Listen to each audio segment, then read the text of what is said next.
Supreme court ఏర్పాటు చేసిన కేంద్ర సాధికార కమిటీ నేడు కంచె గచ్చిబౌలి భూముల్ని పరిశీలించనుంది. ఇప్పటికే నగరానికి చేరుకున్న కమిటీ సభ్యులు 2 రోజుల పాటు పర్యటించనున్నారు.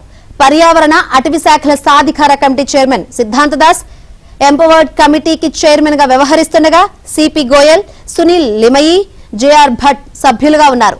ఈ కమిటీ ఉదయం 9 గంటలకు హెచ్సియుకి చేరుకుంటోంది.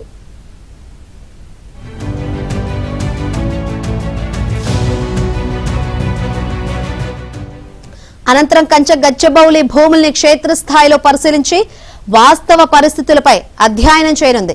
రేపు పర్యావరణ చట్టాల ఉల్లంఘనపై అభ్యంతరాలు వ్యక్తం చేసిన సంస్థలు, ఎన్జీఓలు, విద్యార్థులతో చర్చించనుంది. అటవీ శాఖ అధికారుల నుంచి అనుమతి లేకుండా అభివృద్ధి కార్యకలాపాల పేరుతో కంచె గచ్చిబౌలిలో ప్రభుత్వం చెట్లను తొలగిస్తుందంటూ వచ్చిన ఫిర్యాదులపై మార్చి 31వ తేదీన సుప్రీంకోర్టు ఘాటు వ్యాఖ్యలు చేసింది.